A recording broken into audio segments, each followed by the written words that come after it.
डूंगरजी और ठाकुर जवाहर जी चाचा भतीजा थे।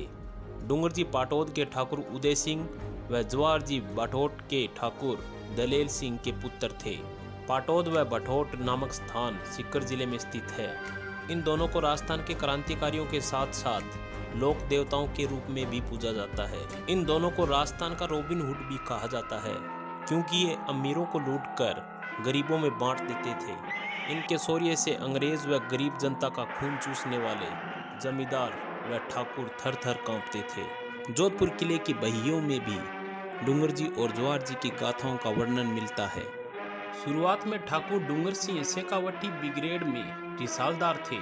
अंग्रेजों द्वारा शेखावाटी क्षेत्र में शेखावाटी ब्रिगेड की स्थापना का उद्देश्य शेखावाटी में शांति स्थापना के नाम पर शेखावाटी में पनप रहे ब्रिटिश सत्ता विरोधी विद्रोह को कुचलकर शेखावाटी के शासन में हस्तक्षेप करना था।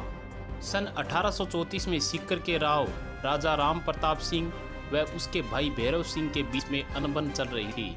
इस कमजोरी का फायदा उठाते हुए अंग्रेजी सत्ता सीकर में अपने हाथ पैर फैलाने लग गई। शेखावाटी की ऐसी शोचनीय स्थिति देखते हुए डूंगरजी अपने कुछ साथियों के साथ मिलकर शेखावाटी ब्रिगेड से हथियार, ऊंट व घोड़े लूट कर विद्रोह कर दिया और अंग्रेज शासित प्रदेशों में लूटपाट कर आतंक फैला दिया।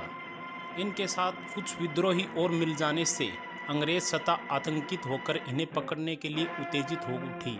शेखावाटी ब्रिगेड के साथ ही सीकर, जयपुर, बीकानेर, जोधपुर की सेनाएं भी इनके खिलाफ सक्रिय हो गई थी।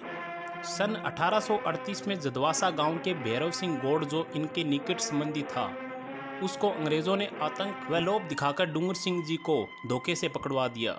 अंग्रेजों ने डूंगर जी को आगरा के किले की जेल में बंद करवा दिया। इस विश्वासघात से डूंगर जी के साथियों में भयंकर रोष भड़क उठा और आगरा के किले पर आक्रमण करने की योजना बनाने लगे। योजना के अनुसार लोटिया जाट व सावंता मीणा ने आगरा जाकर साधु के भेष में गुप्त रूप से किले की बाह्य जानकारी हासिल की। सन 1846 में जवाहर जी अपने साथियों के साथ डूंगर जी को छुड़वाने के लिए आगरा पहुंचे। वहां पर बारात का माहौल बनाया और इस अवसर के दौरान उन्होंने दूल्हे के मामा का निधन होने का बहाना बनाया और 15 दिन तक आगरा ही रुके रहे। ताजियों के दिन जवाहर जी साथियों के साथ आगरा के किले में घुसे और डूंगर जी को छुड़ा लाए।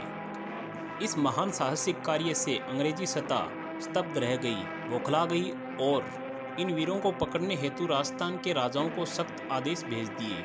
आगरा किले की विजय के कुछ दिन बाद डूंगर जी जवाहर जी ने अपने दल के साथ रामगढ़ के सेठ अनंत राम भूरामल पोदार से 15,000 रुपये की सहायता प्राप्त कर ऊंट, घोड़े व शस्त्र खरीद कर नसीराबाद की छावनी पर हमला किया व लूट के 27,000 रुपये शाहपुरा राज्य के प्रसिद्ध देवी मंदिर धनोप में चढ़ा दिए, जो गरीबों में बंटवाने थे। इस घटना के बाद विचलित होकर कर्नल जे स्तरलैंड ने कप्तान सोन डिक्सन, मेजर फास्टर के नेतृत्व में अंग्रेज सेना व बीकानेर की सेना के हरनाथ सिंह व जोधपुर की सेना के मेहता विजय सिंह व अनोद के नेतृत्व में डूंगर जी को पकड़ने के लिए सेना भेजी।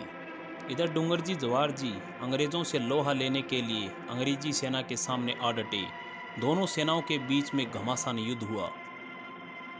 ठाकुर हरनाथ सिंह व सोन के विश्वास, आग्रह और नम्र व्यवहार से जवाहर जी ने आत्मसमर्पण कर दिया।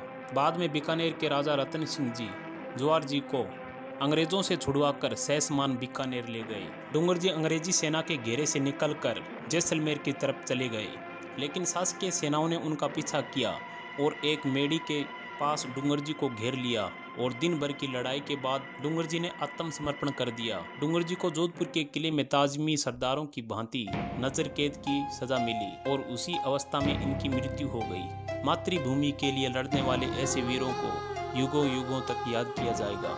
मरे नहीं भड़ मार का धरती बेड़ी धार, गई जे जस गीतड़ा जग में डूंग जवार।